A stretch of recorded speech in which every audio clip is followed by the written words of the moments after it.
at Montana.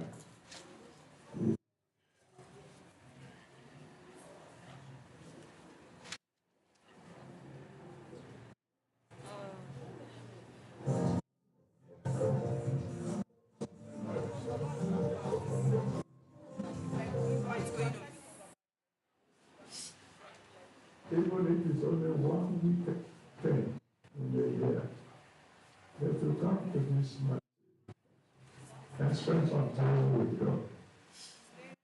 I would advise you that you make at least a 3-day stay. Because when you get there, you see the presence of God so much, you won't want to go back in a hurry.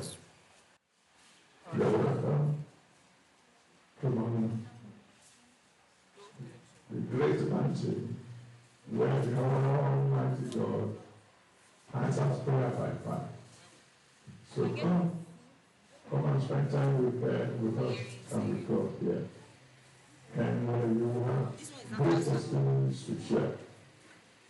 This morning we've been asked to speak on above only. Above only. Our text actually will be Deuteronomy 28, from verse 1 to 13. I will read only verses 1 and 13. Deuteronomy 28, verses 1 and 13. And it shall come to pass, if thou shalt hearken diligently unto the voice of the Lord thy God, to observe and to do all his commandments which I command thee this day, that the Lord thy God will set thee on high above all nations of the earth. I think you should say amen to that. Amen. And then he said in verse 13, and the Lord shall make thee the head and not the tail. And thou shalt be above only, and thou shalt not be beneath. If that thou hearken unto the commandments of the Lord thy God, which I command thee this day to observe and to do them.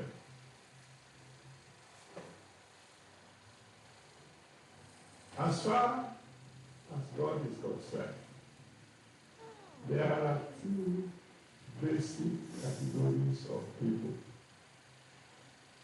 head and tail, above and beneath.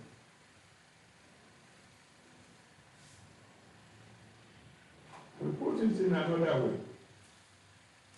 When you read Proverbs chapter 22, verse 29, Proverbs 22, verse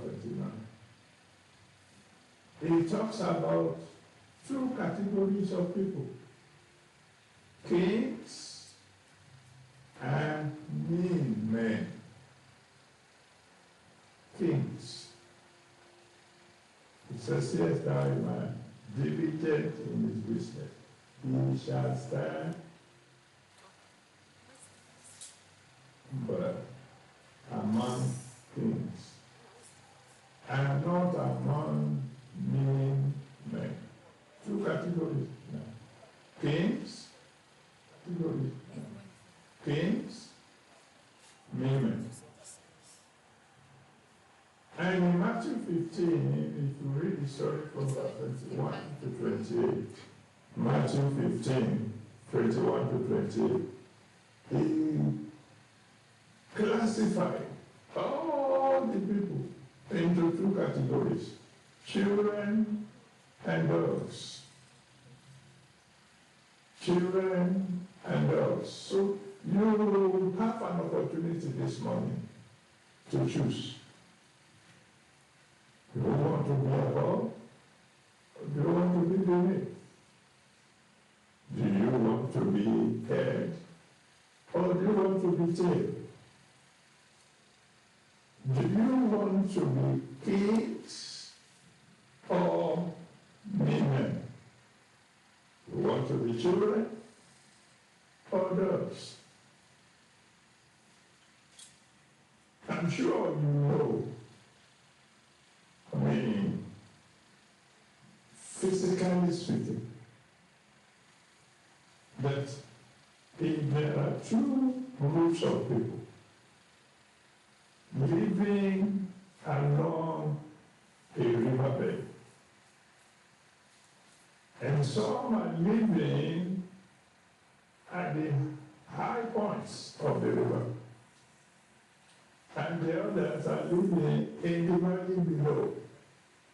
And it's the only source of water that they have. It follows that it is the water into which the people at the top of the river are washed in, that the people in the valley below will be drinking. That will tell you that it's a serious matter. It is whatever is left over from the head that goes to the tail. It is from those above that the people beneath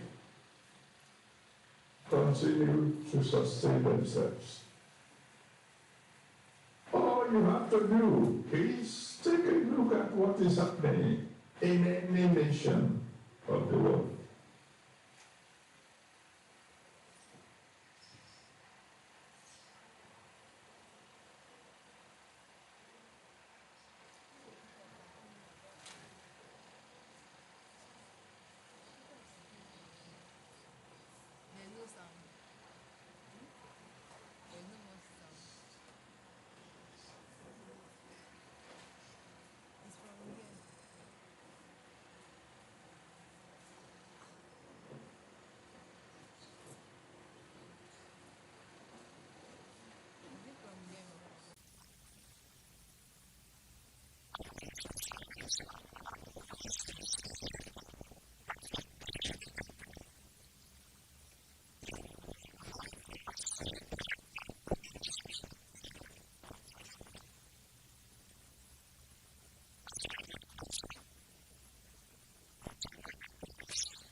How the driver went to the gas station, fuel up.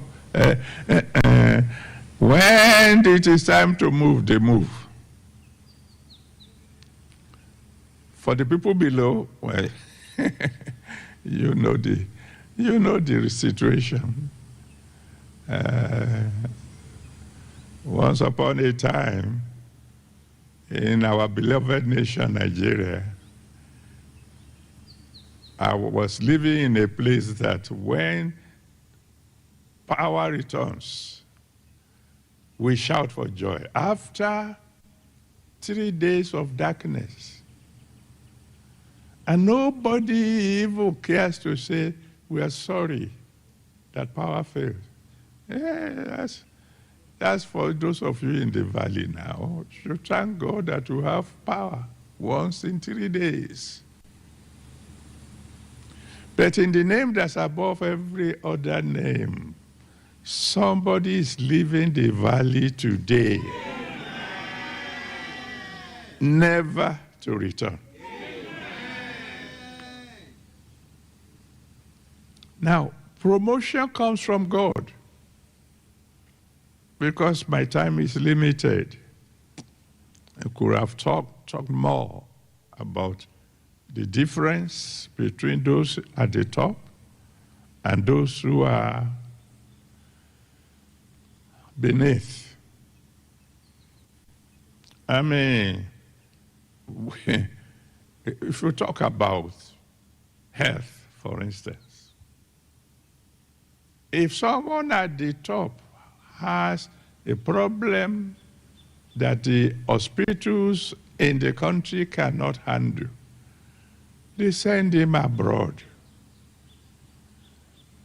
I'm sure many of you have never heard of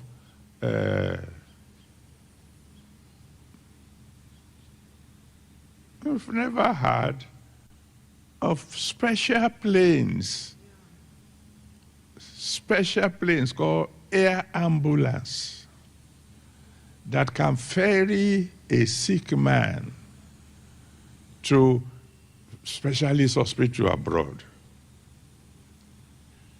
And I've heard of people who died because they were not able to pay the deposit for treatment in the local hospital available. I've heard of such.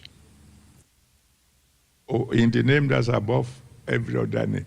You will leave the valley today and go to the top. Now, promotion comes from God. According to Psalm 75, from verse 5 to 7, Psalm 75, 5 to 7, it is God who promotes. Because when I say you are leaving the valley today, some of you might be wondering, how is that going to happen? Well, if you read 1 Samuel chapter 2, and you read it from verse 7 to 9, 1 Samuel 2, 7 to 9, Bible tells you God is able to pick up a beggar from the dunghill and lift him up until he's now residing with kings. There are certain things that are not possible for man, but they are easy with God. And my God will promote you today. Now, getting to the top depends seriously on the mercy of God. Because according to Romans chapter 9, from verse 15 to 16, Romans 9, 15 to 16, the Bible tells us it's not really of him that willeth, nor of him that runneth, but of God who shows mercy. So I'm praying for you today. You will obtain mercy from God. The important point actually in our topic of today is the word only. Above only. You already have an idea of what it is to be above. But what do we mean by being above only?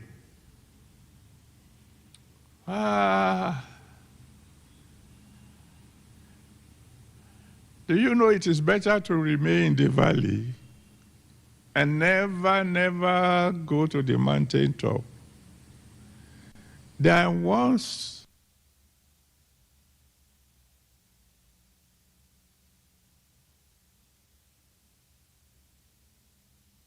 upon a time to be above and return back to the valley? There's nothing as terrible as being an ex-champion.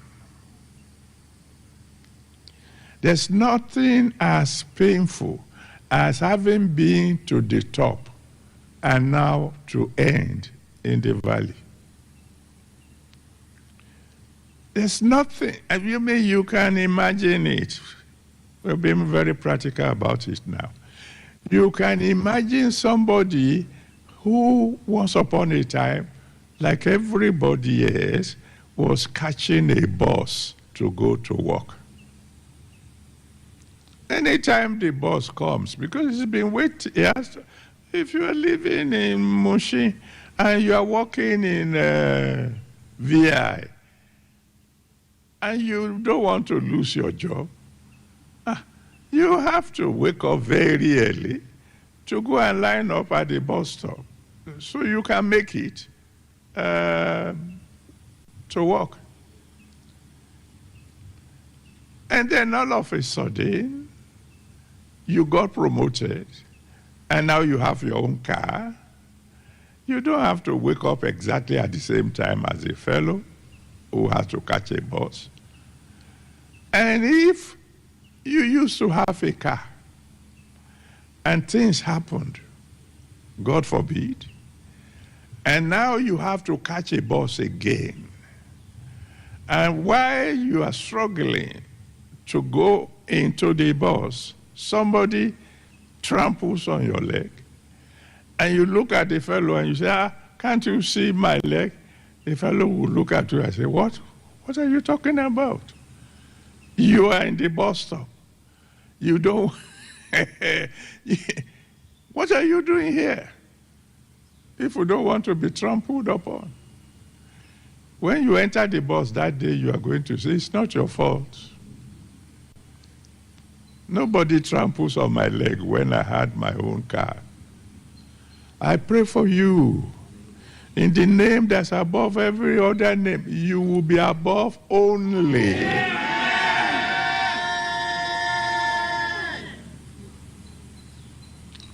The sorrows of an ex-champion is multiple. You know, I used to be interested in boxing. When you are world champion, you're champion in boxing, whenever you are going in the streets, everybody will be greeting you, champ, champ, champ. The day you become an ex-champion, the pain is not just the bruises on your face. It's that those who used to cheer you, champ, champ, when they see you coming, they turn their faces. The shame of an ex-champion. Oh, you want to ask for an example? Why don't you ask Samson?